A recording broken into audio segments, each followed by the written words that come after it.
First of all బెండకాయలు తీసుకొని బాగా డ్రై అప్ చేసుకోండి. ఇలా చూపిస్తున్న విధంగా కట్ చేసుకొని పక్కన ఉంచుకోండి. ఇప్పుడు ఒక కళాయిలో ఆయిల్ వేసుకుని వేడిన తర్వాత అందులో జీలకర్ర, తెల్లుల్లి వేసుకొని అవి కొంచెం వేగే విధంగా ఉంచుకోవాలి. అవి వేగాయి అని అనిపించిన తర్వాత అందులో మనం గ్రీన్ చిల్లీ, పచ్చిమిరపకాయలు అనేవి వేసుకుంటాం. పచ్చిమిరపకాయలు వేసుకొని కాసేపు మనము మిక్స్ చేసిన తర్వాత ఎండుమిరపకాయలు వేస్తాము. ఇవన్నీ కలిపి వేగిన తర్వాత మనం ఆనియన్స్ వేసుకుంటాం.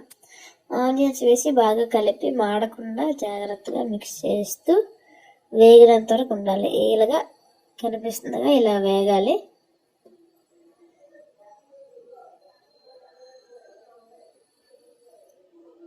మిక్స్ చేస్తూ ఉండండి.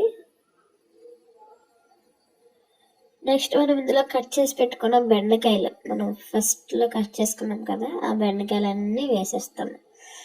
వేసేసి మనం బాగా మిక్స్ చేసుకుంటూ ఉన్నవన్నీ బాగా మిక్స్ చేసుకొని కాసేపు మూత పెట్టుకొని సిమ్లో ఉంచుతాము. ఆ తర్వాత తీసి బాగా మిక్స్ చేసుకున్న తర్వాత అప్పుడు మనం ఇందులో పసుపు, కారము, మసాలా వేసుకుంటాం.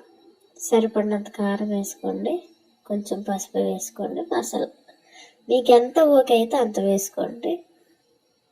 ఉప్పు వేయలేదేటా అని ఆలోచించొద్దు.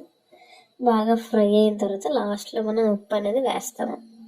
సో ఈ విధంగా మిక్స్ చేసుకుంటూ క్లోజ్ చేసుకుంటూ మళ్ళీ తీసి మళ్ళీ మిక్స్ చేస్తూ ఉండాలి.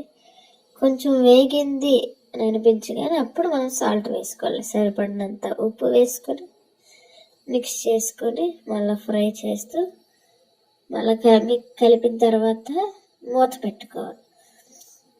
కాసేపు ఉంచి మళ్ళీ తీసి మళ్ళీ కలిపి